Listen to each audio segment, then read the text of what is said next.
So my story with him is this. We have the food site for a long time. I've been telling him about how my mother, I come from an Italian family. I mean, if you couldn't tell from the voice, then I don't know what you could tell. But I've been telling him, look, I would love one day for my mother to cook you a home-cooked meal. And he was like, I would love that. I was like, look, some authentic Italian food. So we were working around scheduling, because, how we could get him to the house, because, he's in, he's out, sometimes pause. So we were able to set up and lock in a date that this could happen. So I go and pick him up at the airport, and I'm on my way back to my mother's house. Right? But before I'm on the way back to my mother's house, I tell them, Ma, my grandmother, my 93-year-old grandmother, my aunt, my father, my cousin, I say, listen, I'm bringing my friend Bun B by. They look at me and I say, yeah, he's a famous rapper, but he's also my partner in the food site. Oh, the food site, yeah, okay. Not that rap shit, but the food site. So I told him, so we make our way to the house. I pick Bun up, I bring him inside, and I introduce him to everybody.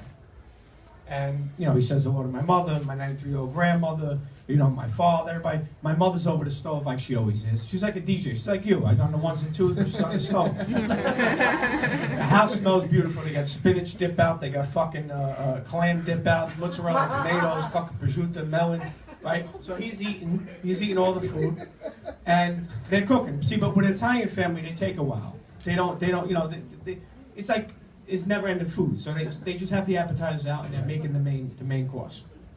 So Bun goes outside to take a call. He comes back in, stinking of weed. Stinking. So I'm looking at him, but I don't say nothing. And I look at my grandmother, and she leans her head over to my mother and says, Joanne, you're overcooking the brajot. It smells in here. So I look at Bun looks at me. We want to cry. So she was like, I got it on low. I'm not overcooking nothing. Because, the Italians, they never want to admit anything. So off the bat, we're ready to cry, me and Bun looking at each other. So, I'll tell you, the only thing that's weird about the stage is I can't see anybody. You don't want to see them there? Nah, I like looking at people. It's like the French girl, that's all you need. There we go. Holy shit. Okay, close it back. So we're talking, we decide to, it's just time to eat. So we all say prayers. Bun sits down, and my mother tells me she wants me to tell every meal that's coming out. Like she has all it's like a 9-course meal. So she says, this is the chicken parm, this is the chicken marsala, this is the lasagna. Is this a regular meal or a special? Well, I told her my friend was coming over. Up it up a little bit. She upped it a little bit, and but still, it's normal dishes you've always had in your house. Growing up, yeah. Right. The only thing is, I'm a weird Italian, because my family, they're all big and fat. Like, I'm skinny. I don't know what happened to me, I just high metabolism. But, I'm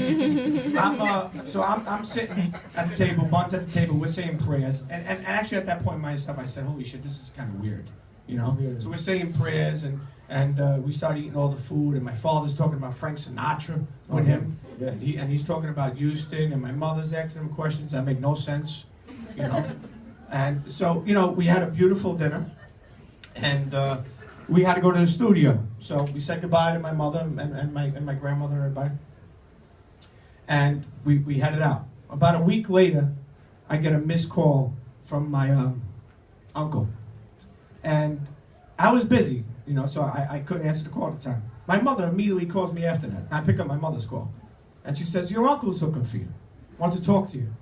So I said, all right.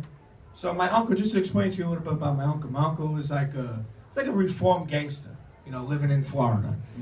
He's like a guy that wears like the velour tracksuits and he's got like white felines on. He's got the sunglasses with the orange tint, and he's got like a choked rope chain that's like caught up in his fucking chest hairs.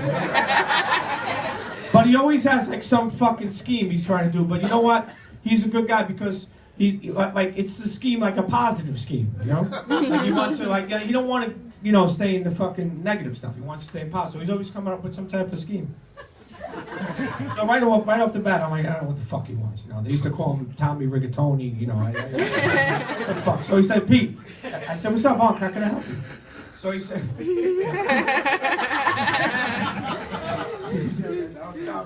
So I know, I can tell his laugh. So he says, Pete. So I said, how can I help you, Unc? And you know, he's so cocky. He's like, how can you help me? Let me tell you how I'm gonna fucking help you. So I said, tell me, you know, what are you doing? He says, well, I'm opening up a deli down here in Florida, and we're gonna have everything.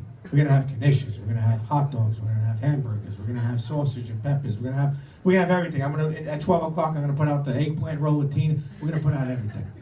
I said, okay, sounds good. You know, what can I do for you? He says, listen, I spoke to my mother and I spoke to your mother. And they told me, you know, a couple of things, and I think I could do something for you. I said, what could you do? I'm fucking confused. I don't know what the fuck he's talking about. He says, listen, I need 60 cases, okay? How fast could you get them here, and how much are you going to charge me? Can you give me a discount? So I said, 60 cases of what? What the fuck are you talking about? He says, I need 60 cases for the deli. I need hamburger buns, I need hot dog buns, I need sausage and pepper buns, I need everything. So I'm still a little fucking confused. So I'm like, Uncle, what are you talking about? And he says, what are you talking about? I spoke to my mother and your mother. They said you have a friend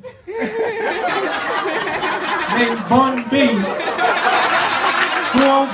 who owns a famous bread company in Houston.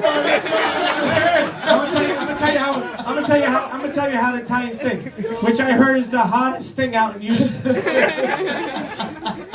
And he says, and this is where I almost lost it. And he said, and I heard he puts in a special wrapper. So I said, I was lost. I said, what are you talking about? He's a rapper. He's a rapper. He don't have no bread bun company. He's a rapper. Here's how they think again. He says, wait, he don't own the joint. He's just a guy who raps the fucking bread? Get the fuck out of here. Yo,